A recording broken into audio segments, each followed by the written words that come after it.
தி Garuda media தளத்திற்கு வரவேற்கிறேன். வாழ்த்துக்களுடன் ராமச்சந்திரன் பேசுகிறேன். இந்த பதிவில் நாம பார்க்க இருப்பது ரதசப்தமி 2025. அமாவாசைக்கு பிறகு வரும் 7வது நாள் திதியை சப்தமி என்று சொல்லுவோம். இது சூரியன் அவதரித்த தினம் என்பதால் இதனை ரதசப்தமி என்று போற்றுகின்றோம். அன்றைய தினம் சூரிய பகவானை வழிபாடு செய்வதால் எண்ணற்ற நன்மைகள் ஏற்படுகின்றன. இந்த ஆண்டு தை மாதம் 22ஆம் நாள், அதாவது 4/2/2025 செவ்வாய்க்கிழமை அன்று ரதசப்தமி வருகின்றது. அன்றைய தினம் நாம் செய்யும் தர்மங்களுக்கு அதிக புண்ணியம் வந்து சேரும் என்று சொல்லப்படுகின்றது. அதேபோல இந்த நாளில் தொடங்கும் தொழில் சிறப்பான வளர்ச்சியை பெறும்.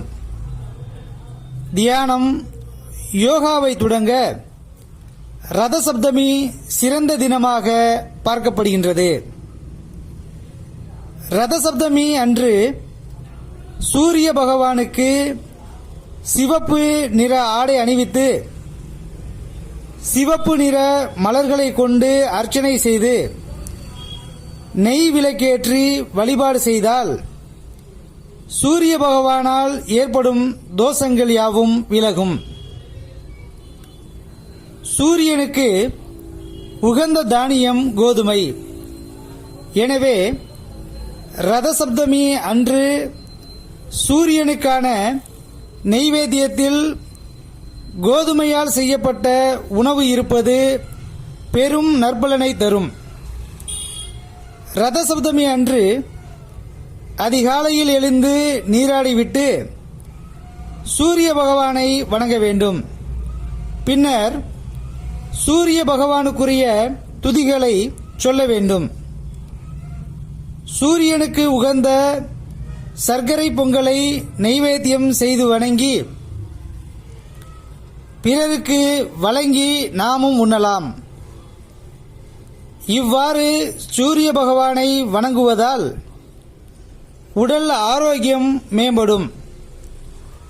செய்யும் தொழிலும் எடுக்கும் காரியங்களிலும் வெற்றி உண்டாகும். அரசு சார்ந்த விஷயங்களில் காரிய சித்தி ஏற்படும். மீண்டும் ஒரு நல்ல தலைப்பில் சந்திப்போம்.